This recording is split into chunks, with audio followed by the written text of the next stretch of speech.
Bueno, básicamente, primero, pues saludarlos a todos y, pues, por supuesto, a todos los que están conectados en este momento en la red. Básicamente, decirles que el fenómeno del niño es un fenómeno de condiciones naturales. Y esto es importante señalarlo porque la gente a veces cree que tenemos la llave del horario, la fecha y el calendario que un fenómeno natural va a llegar.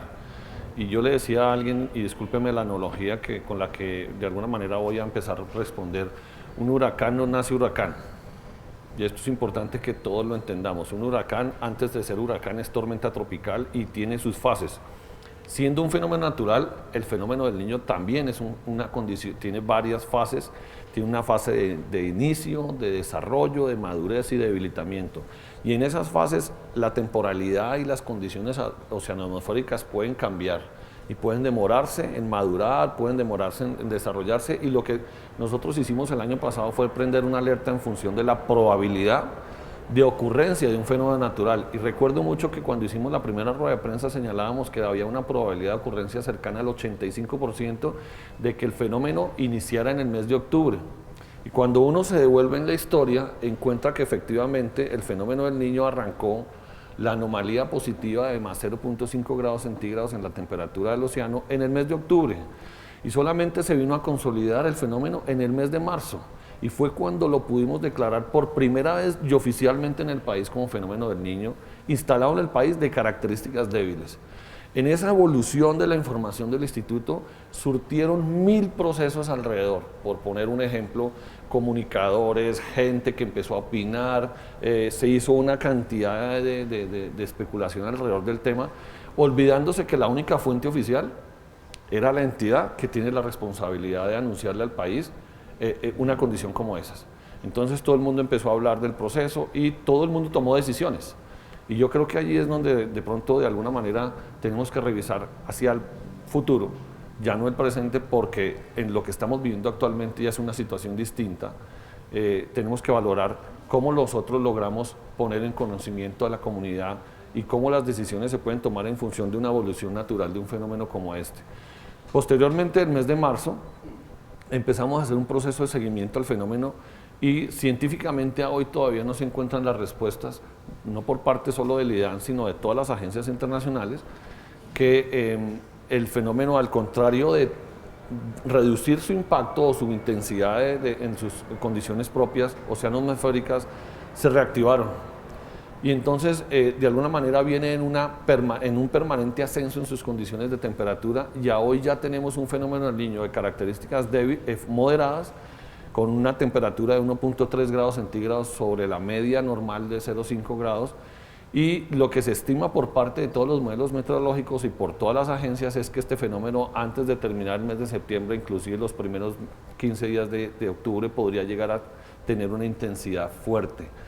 Eso como último escalón en el valor de intensidad, porque quiero decirle a todos que no existe ni el niño Godzilla, ni el super niño, no, eso no existe. Son especulaciones de aquellos que quieren colocarle apodos a las cosas, pero no. En términos de intensidad no hay sino un niño débil, moderado y fuerte. Y frente a eso tenemos que prepararnos como la máxima intensidad, y donde inclusive puede llegar a ser en el mes de diciembre el punto más alto de la intensidad del fenómeno. Bueno, el instituto logró, y en esto quiero hacer un reconocimiento al instituto, perdonen que hable en primera persona allí, porque la verdad el IDEAM, después de Brasil, es el único país en Latinoamérica que ha logrado llevar la tasa de deforestación anual a un reporte anual, y no promedio anual, sino un reporte, una tasa oficial de deforestación en Colombia. Eso es un reto científico enorme que costó prácticamente 4 años lograr consolidar en el país, y que hoy lo sostenemos gracias a una empresa colombiana de todos los colombianos, que es mixta, no sé si se lo pueda decir, pero tiene una lagartija así grande, pero gracias a esta empresa nosotros tenemos la posibilidad de sostener el sistema de monitoreo de bosques en Colombia, que es un desarrollo tecnológico que ya inclusive estamos exportando a nivel regional, capacitando a países de la región, diciéndoles cómo lo hicimos. Y básicamente haber hecho ese logro significó mucho esfuerzo científico, pero somos ya un referente a nivel internacional con nuestra tasa de deforestación. Llegando al punto, nosotros en los próximos 15 días vamos a sacar la tasa de deforestación 2014, No les puedo dar el dato por ahora porque la chiva no está todavía consolidada, pero sí quiero referirme a lo que tenemos entonces en la tasa de deforestación del 2013, que son datos bien preocupantes. Tenemos una pérdida anual para el 2013 de 120.900 hectáreas. Esto en bosque en el país, esto nos representa más o menos, haciendo cálculos a vuelo de pájaro, de 14 hectáreas hora. O sea, la hora que llevamos aquí hablando, se están perdiendo 14 hectáreas de bosque en el país. ¿Por qué se da? ¿Cuáles son los motores de deforestación en el país? Minería criminal, cultivos ilícitos y particularmente algo que pues desafortunadamente hace muchos años ha aumentado, que es la posibilidad de aumentar hectáreas de tierra para cambiarlas de uso por infraestructura, por vivienda, por ganadería, por agricultura, con conceptos de hace muchos años de ganadería extensiva y no ganadería intensiva, que es lo que podría llegar a potenciar nuestra producción.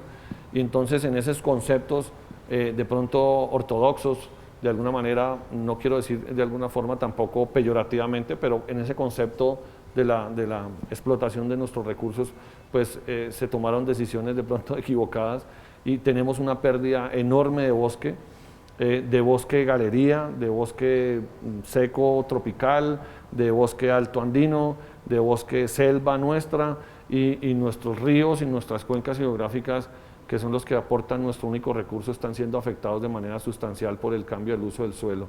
A regiones como Boyacá, Cundinamarca, Tolima, todas estas zonas que coincidencialmente son las que pueden verse más afectadas, son las que sustancialmente han perdido más su condición natural. No. Y eso es importante, y gracias por la pregunta, porque creo que aquí es donde el país tiene que entender que esto cambió. La frecuencia, la periodicidad de nuestras condiciones han venido cambiando sustancialmente en los últimos años. Desde luego quiero simplemente empezar por decir que ya no son los mismos abriles, y a veces ya son marzos, y a veces ya son mayos. Ya no son los mismos octubres, sino ya son septiembres e inclusive noviembres, inclusive ya llega a diciembre, las temporadas con alta intensidad, como la que tuvimos en Bogotá en diciembre del año pasado. Y esa condición es la que nos tiene que invitar entonces a pensar en un tema de adaptación al cambio climático. Y todos los sistemas productivos del país, sectorialmente hablando, agricultura, industria, transporte, fluvial, terrestre, todos los sectores tienen que incorporar en sus instrumentos de planificación temas de cambio climático, temas de adaptación al cambio climático. Nosotros no podemos seguir haciendo una inversión y desarrollando un país sin reconocer que en el cambio climático hay un determinante importante en nuestras inversiones. El país perdió 11 billones de pesos y la infraestructura, ustedes se acuerdan cómo las carreteras se derritieron, los deslizamientos acabaron con muchos procesos, las inundaciones nos acabaron cultivos, anegaron cultivos, pastos, el ganado, todo eso es producto de ese fenómeno de variabilidad climática en el que estamos siendo sometidos y en donde quiero dejar un mensaje aquí pedagógicamente hablando. Un fenómeno del Niño no es un fenómeno de cambio climático. Y quiero que todos ustedes lo comprendan hoy. Un fenómeno del Niño es un fenómeno de variabilidad climática que se exacerba por elementos de cambio climático. Los fenómenos del Niño toda la vida han existido. Todo el tiempo, niñas, niños, siempre han estado en el Pacífico ese comportamiento. Solamente los peruanos que empezaron a documentar el tema y ahí se empezó a investigar, pero ese fenómeno toda la vida ha existido. Entonces lo que quiero simplemente resaltar con esto es que lo que señalan los científicos es que por efectos del cambio climático estos fenómenos van a ser más recurrentes, más frecuentes, más intensos o menos intensos, pero o de más duración. Y eso el país tiene que aprenderlo a leer.